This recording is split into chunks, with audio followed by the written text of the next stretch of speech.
views and opinions expressed do not necessarily reflect those of Access Fort Wayne, the Allen County Public Library, or any other supporting groups. If you'd like to produce a show, call us at 260-421-1250.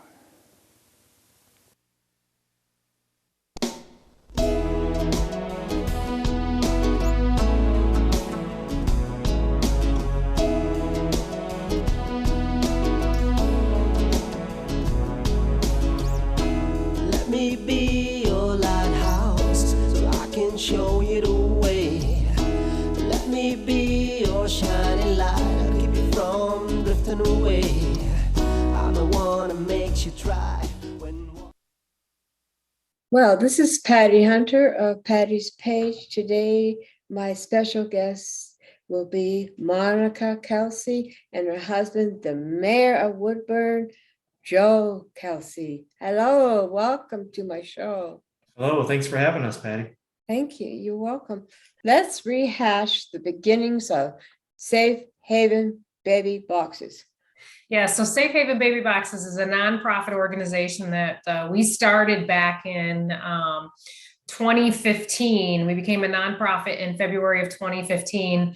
And our Safe Haven Baby Boxes allow a parent who doesn't want or can't care for her newborn child to legally, safely, and lovingly surrender her child, no questions asked, in an electronically monitored box. So this allows a parent to do it without any face-to-face interaction that the old Safe Haven law required. And so we've just taken it one step further for parents to have anonymity. There was a Safe Haven law that was around prior to the boxes coming in, but that is where you had to walk in and hand your child to a person. And so it wasn't anonymous, it was confidential, but it wasn't anonymous. So they didn't do anything to the mothers who came in with the babies at all, did they? They just handed over to the authorities and walked away? Some of the authorities actually asked questions. So, you know, for a young parent who doesn't want to be identified, that can be intimidating. Yeah. So we allow them the anonymity that they've been asking for many years. That's good. So your mission statement is to save as many babies that would have been abandoned, no less.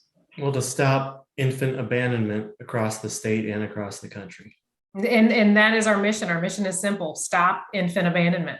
Let's talk about the beginning of your life, Monica, how all this started and all that. How your mother had to give you up and all. So my birth mom was 17 Yes. when she was brutally attacked and raped and left along the side of the road. And this, of course, was in 1972 when abortion was illegal in our country, even in the cases of rape and incest. And I'm not here to debate that. I'm just stating the facts. And she was hidden for the remainder of the pregnancy, and then she gave birth in April of 1973 and abandoned her child 2 hours after that child was born, and that child was me. So I stand on the front lines of this movement as one of those kids that was abandoned, that wasn't wanted. But today we're changing the narrative. These kids are wanted by someone. It might not be their biological family, but these children that are born deserve to have their lives protected. And so we have given these mothers now a safe alternative option to abandonment. You know, from a culture where we were raised in the 50s, 60s, parents wanted us. Now, in the 60s, going up to 70s and up, they start to turn their back on babies, on a family. I noticed that. Well, abandonment has been happening since the beginning of time. I mean, we can go back. Abortions and stuff. Well, we can go back to, Moses in the Bible, who was abandoned, down a river in a basket. And so abandonment has been happening for generations and centuries. So how old were you when you found out what had happened to you when you were a baby? I was 37 years old when I reconnected with my biological mother and learned the truth. And you've forgiven her? I was never angry at her. Yes. I was never angry at her.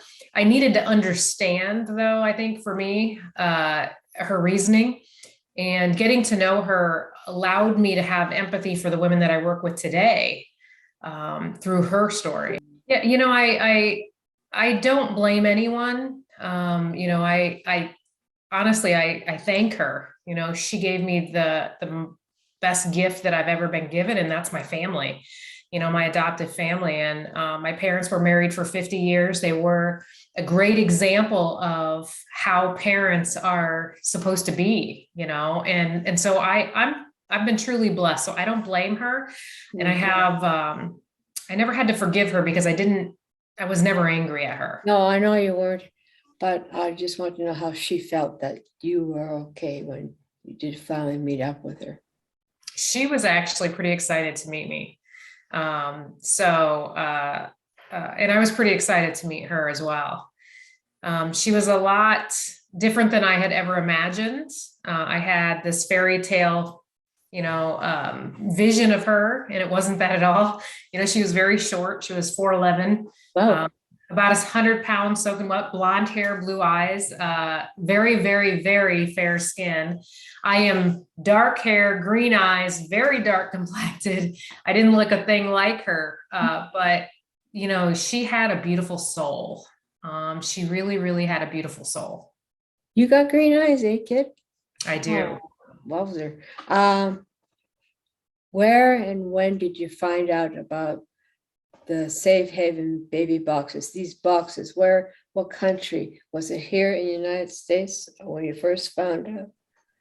No, actually, I was on a speaking tour in Cape Town, South Africa, where I seen the very first baby safe, is what it was called, a baby safe, in the side of a church in Cape Town. And that's what intrigued me to really start dreaming up Safe Haven baby boxes, is because of that adventure, I guess you could say, that I was on when I seen it for the first time.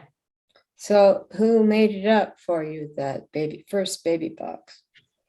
So a builder in Fort Wayne, Indiana, actually built me a prototype, and that's where it started. And he is still our builder today. Cool. Yeah. Now this has been since 2016, your first one. Where? So the very first I'm The very first baby box was installed in April of 2016 in our firehouse here in Woodburn, Indiana. so far from 2016 to now. How many baby boxes have you installed over the states? I don't know how many states you're in now. We just blessed box 112 in Scottsburg, Indiana. So Oh, Indiana, Scottsburg. yeah. So it's all over Indiana. All over Indiana, we have them in Arkansas, Kentucky, Ohio, New Mexico, Florida. We're getting ready to launch in Tennessee, Oklahoma, Pennsylvania, North Carolina. Oh, you're getting around. That's good. We get around. You got enough staff to help you with. We have quite a staff that has to make this operation go. We wouldn't be able to do it without them.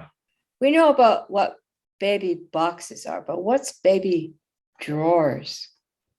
Baby drawers is just a different name for basically the baby boxes, but they're designed by Banner Hospital out of Arizona, and so we don't install those ones, but we want people to understand that those are available. So we do put them on our website in case a woman is looking for the anonymity piece in Arizona. They can at least find directions to the baby drawers.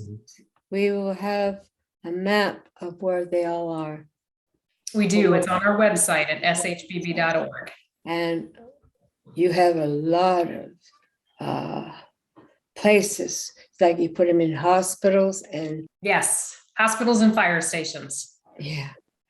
So, Mayor, Joe, you're working alongside with Monica with this. What do you do?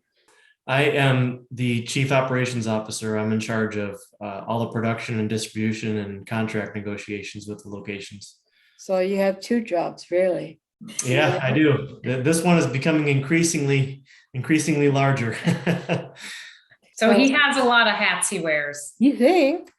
How did you react when Monica found out what had happened to her and her mom? Oh, well, I was with her when she found out, and she actually, she lived in a house in Michigan. Mhm. Her mother did, and after we found out this news that her mother told her, we were getting ready to leave. We were out in the driveway, and Monica said, "Do you believe her?" And I said, I don't see any reason why not to. I don't know why anybody would make up a story like that. And so it was kind of an emotional time. Monica went through an emotional time with that, and me too. And I think it was more thinking about the acceptance of it, because she always knew that she was adopted, but she thought it was parents that didn't just couldn't afford to have a baby and put her up for adoption. And then she found out the nature of her, It's of more why she was. traumatic. Yeah. So, but guess what? They always say you make lemonade out of lemons, and here I we are drink a lot of today. lemonade. I am so sorry. What effect is the reversal of Roe versus Wade is going to have on the baby boxes? Will there be more surrenders or what? I think that's yet to be seen. We have had a few more locations call that are interested in baby boxes because of that. But I think if there's an increase in abandonments, that still remains to be seen. We don't take a stance either way. We're just in the business to prevent child abandonment, baby abandonment.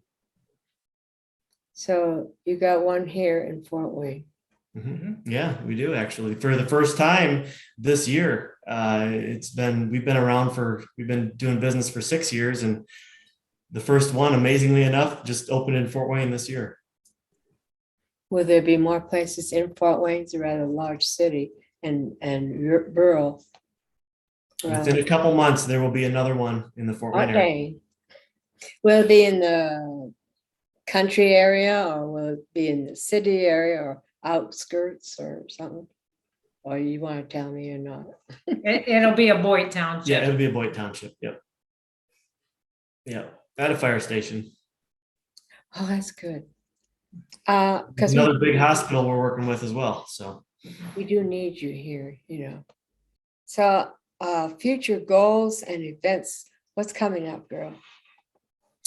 Our big banquet is going to be in Louisville this year on November 5th with actor Kirk Cameron as our keynote speaker. Cameron. Yeah, and he's adopted kids before, so we felt that he would be a perfect person to speak about adoption, because all of our babies are adopted through our Safe Haven program. So, but that's the biggest event that's coming up, which will be November 5th in Louisville.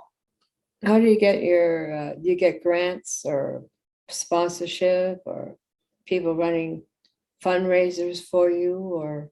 Well, it's as far as getting a baby box in a certain community, usually the community comes out and raises money for the box to pay for it at their fire station. Grassroots, yeah.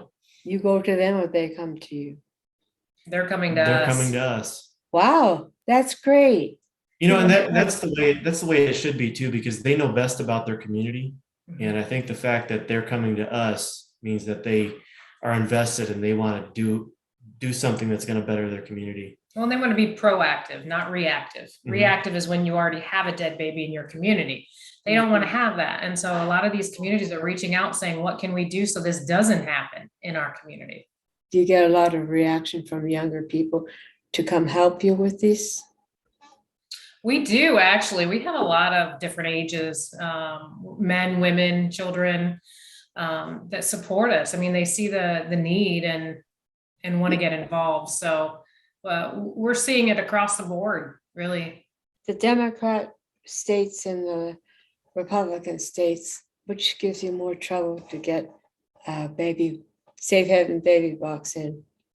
It's across the board. It's Across the board? Yeah, the outgoing Republican governor from Michigan vetoed the baby box bill. And it doesn't matter what political background you are, we have opposition and support either side. Well, I want to help in any way I can, Well, thank you. Thank you. even using my TV show for that. Because we We got to appreciate let it be known throughout Fort Wayne, Allen County, Indiana, around the nation, because it's streamed online. Also, our interview gets on YouTube. So they get to know more about you guys throughout the world, not just here in Fort Wayne. No, thank you, Patty. Appreciate that. We love you, Mhm. Gee, how long have I known you? 7 years? Wait, Yeah, it's been a while. stars. What would you like to share with my audience, both of you, to encourage mothers who don't want to kill their babies but need to find a place to put them, the babies that they cannot afford to keep or cannot mentally keep? I would just tell a parent that is listening that it is okay. There is no shame. There's no blame. There's no names in the safe haven law. If this is what you choose, there are a lot of options, and please look at all of your options before you make a choice, because you will have to live with the option that you decide. So make time for looking at all the options so that when you do choose an option, it's the best one that's for you. And so that's what I would encourage anyone to do. That is looking at the safe haven laws. Just look at all your options. It's okay if you choose the safe haven law. That's why we've made it available for these parents. But a parenting plan is also okay. An adoption plan is also okay. So, just look at your options and make the best option for you, and don't listen to anyone else that is telling you what they think you should do. Mm-hmm. Peer pressure. Also, you have a website and a phone number that the people can phone you in case they need help with the young ones, Mhm. So what is your email? They can go to shbb.org and just click on the contact us page and send us a message. Is there an online phone number that we can call for help? Yep. If it's a crisis call, it would be 1-866-99-BABY and then the number 1. Number 1. So yeah, and if it's a business call, if they want to get more information on a baby box in their area, that number is 888-742-2133. That we put up so everybody can see. So I'd like to thank you, Monica, and the mayor himself, Joe Woodburn. Thank you for being top-notch, helping our wee babies from being abandoned and saving their lives. Safe Haven baby boxes. June 24th, 2022, the Supreme Court had reversed the Roe versus Wade. We will be talking with Dr. Alveda King about this for the next 15 minutes. God bless you. Bye-bye. We'll be with you in a moment. Well, it finally happened. June 24th, 2022 shall be remembered as a day for the life and freedom for our babies in the USA. Roe versus Wade has been reversed by the Supreme Court. What do you think of that? Patty, it's just wonderful, exciting when that happened. I knew right away, though, because I wanted to shout, scream, dance, run. So I did all of the above. And then I prayed and I thanked the good Lord. Now, I knew that that was not the victory, that there was going to be more to do, because we've got to, now that the decision is turned back to the states, we're going to have to educate, we're going to have to act, we're going to have to support the pregnancy care centers, we're going to have to teach people the truth about life. All those things still have to happen.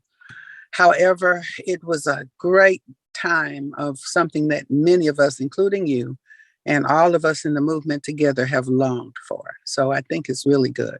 I think it's really good. 49 going on 50 years was just too long. Too Yeah. long. Yeah, It's a long time, girl. absolutely. I think we gave our best years, kind of. So, I've been Yeah. fighting abortion since 1972. wow. See, I was 11, yeah, I was 83. So but it's done. That part is done. We still have so much work to do. So I think that's the main message. Just letting people know there again, the foster care system is messed up. Adoption, it doesn't make sense for only the wealthy can adopt because you've got $15,000 to $25,000 to get lawyers and all of that. The mother gets the birth mother, nothing most of the time. And so all of that needs to be fixed with compassion, some legislation, but more compassion. The church needs to be unmuzzled so that the church can come in with fostering and adopting without these terrible financial penalties. So there's so much that has to happen, Patty. So we have to give hope to the mothers who do get pregnant outside of marriage or Absolutely. yes. Absolutely. What is that, education or something like that? And then, and I know your husband knows this, you know it because you're so active. We've got to get these dads involved again. We can't just say, you have nothing to do about it. It's not your body. You have nothing to say about it. Yeah, the father's, 46 chromosomes. That's 23 from dad and 23 from mom. And dad needs to be involved. One good thing the pregnancy care centers are doing, and I know you know this, when the father is involved, they get even a different level because they can, like the mother can get something called bonus bucks or something like that for taking classes and coming. If the dad comes, he gets them too. So they have double bucks. So what is your strategy? What should we all do for the moms and dads who do not want the baby, but they cannot, it's being banned? So, I'm at America First Policy Institute, and I'm the chairman of the Center for the American Dream. Pastor Paula White is the Center for American Values, and she is just devoted to working with the adoption and all of that. She did not have an abortion. I had 2 abortions and a miscarriage, but she's a strong proponent of the adoption, and so am I. So we're going to have some policy decision and some good policies. That's AFPI's job. However, we've got to have some community work, and we've got to have just everyday church members who are going to, if you're Catholic, go to your parish. If you're non-denominational Protestant, if you're Jewish, even the Muslims, anybody who is pro-life, go to your spiritual leaders and say, I want to help. Now, you can help by donating money. You can help by volunteering. You can definitely help by praying. You can support policy organizations like us who are going to be helping to craft these laws. Everybody needs to vote. So sometimes Christians especially, we don't need to vote. That's just the world. That's just people. No. God had governors throughout the Bible. Kings and priests and prophets. Queen Esther, she didn't vote, but she went to her husband and a nation was delivered. You see, Daniel was in top government. Joseph was in top government. Apostle Paul went before the king to Agrippa to explain. So we have to be involved in our governance. So, and one way to avoid any voter fraud or people stealing votes and things like that, you be active. Go and volunteer to be a poll worker, or a poll watcher is volunteer. I think they pay poll workers. I'm not sure. But you can get involved in that voting process. You must. People, we have to vote, Patty. We have to. This abortion has been running amok for so long and destroying many people around the world. And we can start something here, get rid of the death culture, as they quote it to be. Reverse it. Reverse it with solutions. You have to have solutions, Patty, which you already have told people. Don't take something from somebody if you don't have a solution. So we have to have solutions. So we all have to get together, Mon. Yeah. Yes. Yeah. What would you like to share with my audience? Well, Patty, I'm still writing books, and alvedaking.com. You can get my books and my music. I've got a PhD now, Doctor Oh. of Philosophy from Aden University, a solid Christian university, and it is in applied theology and leadership. So I'm going to be even writing more and speaking more and talking more. And Come to but Fort but Wayne. that doesn't take away from the everyday prayers, everyday volunteers at the pregnancy care centers. We've got to do all of that. So I've got books and music at alvedaking.com. I'm over at AFPI, America First Policy Institute, Center for the American Dream. Also, I have Speak for Life, and you'll be hearing more from Speak for Life in the near future. So, Come to Patty, Fort Wayne, that's, girl. huh? Come to Fort Wayne. We need you now. Well, you have to invite me and go through the process. You Oh. know how that goes. So, I know. yeah. I try. But Why are you looking so gorgeous? I need that answer. That looks like that coral or peach color, and your hair is beautiful. Oh my goodness. What are you doing? what I do? It's just gorgeous. You look just gorgeous. You really do. So, I lost weight too, but that's okay. oh, too. Maybe that's what I see. I did too. I lost a few. I've got to do a little more. So, my dress really, some of my You clothes. look really nice and red. Looks great. I thank you. Thank you. It's a little loose, but we need to lose weight, do a little exercise, but you look great. I'm serious.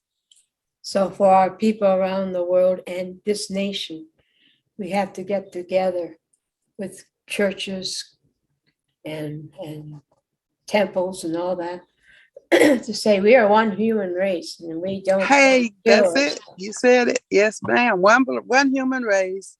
And we have to be repentant, kind, loving, and full of Not hope, hate. faith, hope, and love, not hate. No, ma'am. Well, my good friend, I'm going to have to slip away in just a second or two. Hey, it'd be great. It's great seeing you again, girl. We should have you on more often because this is really heavy stuff. That's it. That's it. Well, Daddy's girls, Patty and Alveda, we've got a weekend. We've got Independence Day on Monday. Listen, let me say this on the way out. I was taking my grandchildren, 3 of my grandchildren, to summer camp. So we rehearsed, and I told them, I said, I can't be out telling the world this. And so we began to talk. I said, 1776, the nation, 4th of July, independence. And then I said, 1863, the Emancipation Proclamation, 1865, Juneteenth. And we kept going forward with these dates because I want them to understand how important liberty is. And I said 2022, emancipation for the babies in the womb. And I was like, yes. Freedom. So, yes, ma'am. Life. Yes, ma'am. Well, God bless you, Patty, until We we love you, speak girl. again. All right. God bless. God bless. And we'll see Bye. you next week. You too. This is Patty All right. here, Patty's page. Thank you. Thank you, Bye. Alveda. God bless. So we'll see you next week and hope you're having a great 4th of July. So God bless you. Bye-bye. Godspeed, my love, until we meet again. You're always in my heart and every dream. Don't let this time apart give in to all our fears. God will keep us close from up above. So until we meet again, Godspeed, my love.